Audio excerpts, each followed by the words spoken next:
Sangye churan sogi chonamla janju baru dani kyabzu chi nagi jinso ki pesanamgi drola penchir sangye drupa sho.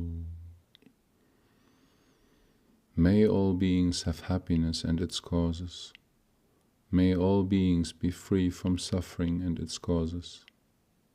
May all beings never be separated from the great happiness that is beyond all misery. May all beings dwell in equanimity, unaffected by attraction to dear ones and aversion to others. May all beings recover from the sicknesses of mind and body pollution and enjoy relative and absolute health now and forever.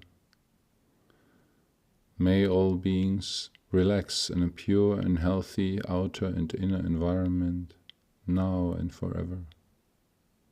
May all beings enjoy inner peace and world peace, now and forever.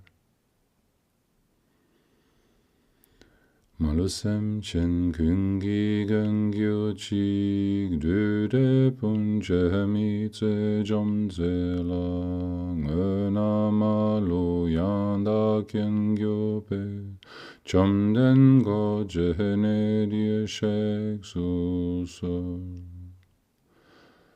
Protector of all beings without exception, endless subduer of harmful beings and energies, perfect knower of all things, Bhagavan and attendants, please come here to this place. Tantipa, the senile weaver. Stringing my warp and woof, guided by the Guru's precepts, I weave patterns of experience from the invisible thread of fivefold awareness. With my shuttle of the Guru's instruction and my loom of perfect insight into emptiness, I weave the cloth of Dharmakaya from endless space and the play of pure knowledge. There was once a fine weaver who made his home in Sendonagar. He worked hard and built up a prosperous trade. In due time he imparted his skills to his many sons, and their talents and industriousness brought great wealth to the family.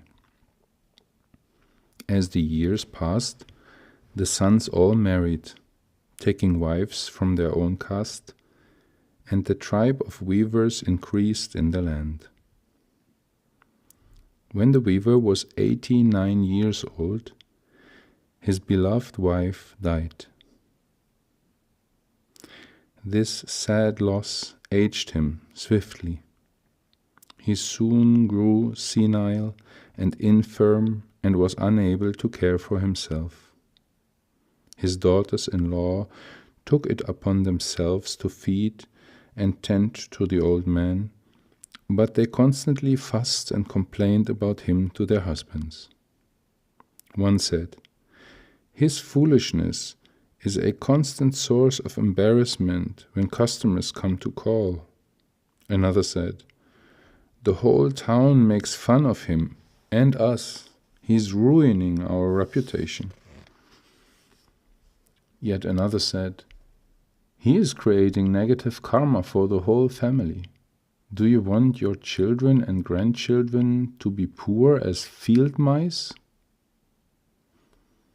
Finally, all the sons said to their wives, "Do as you will with him, only leave us in peace."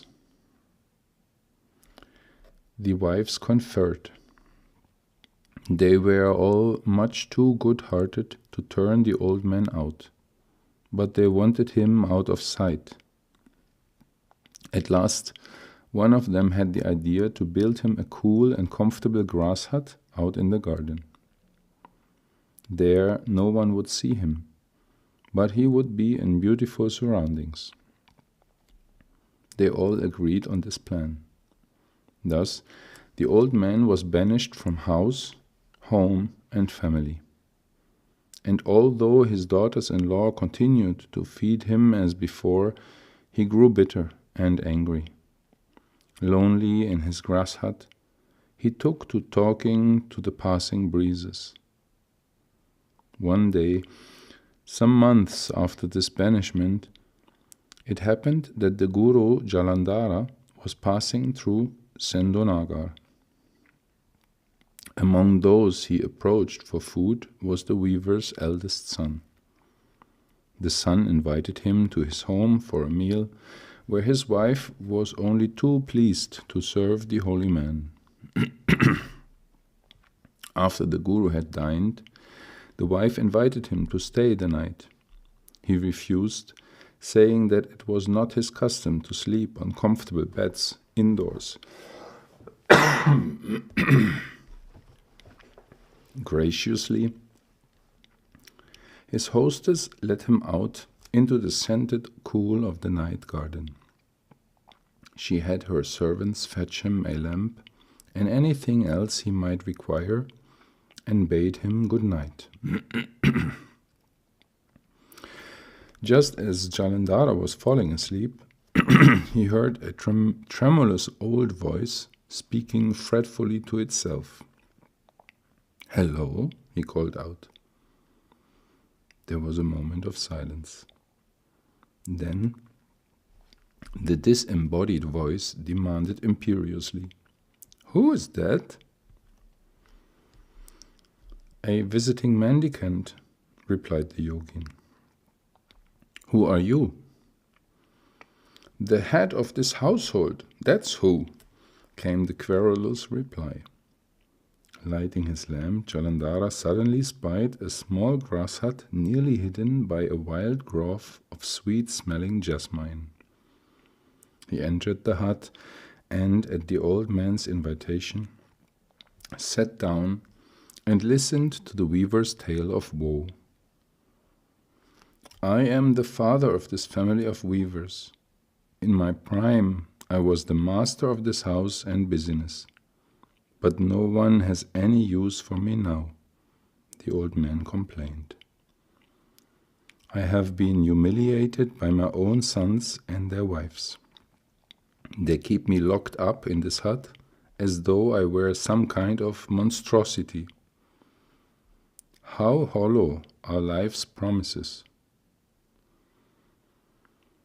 The Guru sat thinking for a moment, and then he said, "Everything we make or do is but a passing show.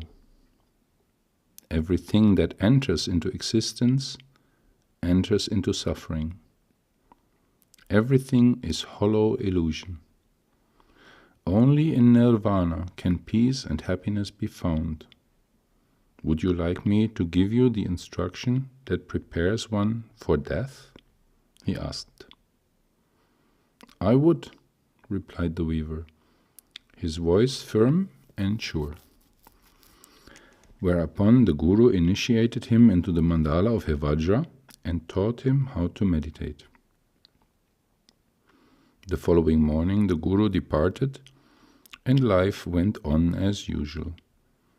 No one cared or realized that the old man had begun to practice the precepts of his meditation, although they did notice that he no longer complained about his fate.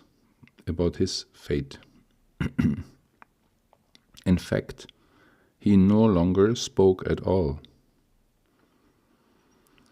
12 years passed in perfect silence in the hut. But during this time the old weaver attained certain powers. This remained secret until one day when the family was celebrating the completion of an exquisitely luxurious carpet commissioned by their wealthiest patron. Suddenly, in the midst of the feasting, the wife of the eldest son remembered that she had forgotten to bring food to her father-in-law at the usual time. Thinking that the silly, mute old man must be faint from hunger by now, she rushed off with a platter of food. But no sooner had she entered the hut than she froze in amazement. The platter fell from her hands as she beheld the weaver suffused in lamp-like radiance. He was sitting in a circle of 15 beautiful girls who were adorned in ornaments and gossamer fabrics unknown in the human realm. Each girl was holding a dish of the most sumptuous food, feeding the weaver with her fingers. When the eldest son's wife came to herself, she ran back to the family as fast as she could go, crying, "Come to the garden, come to the garden!"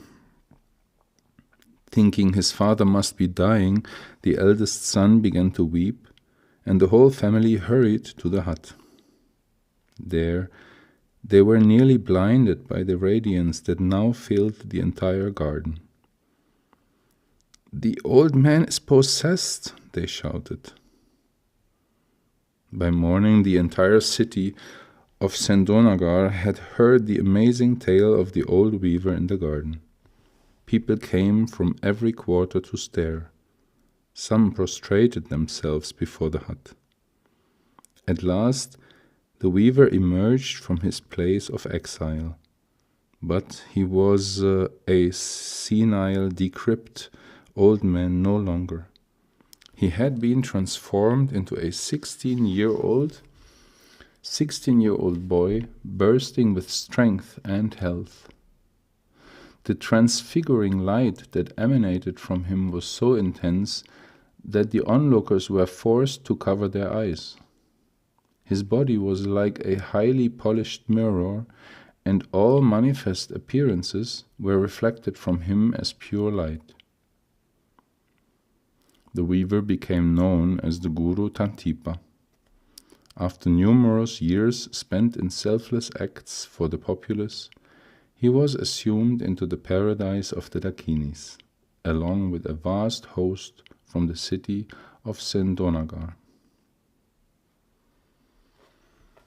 Ni modelek tsendelek, ni megungyang delek shin, nin sentak tu delek pel, kensho sungi jingiro, kensho sungi ngadrubzo, kensho sungi tashisho. At dawn or dusk, at night or midday, may the three jewels grant us their blessings. May they help us to achieve all realizations and sprinkle the path of our lives with various signs of auspiciousness.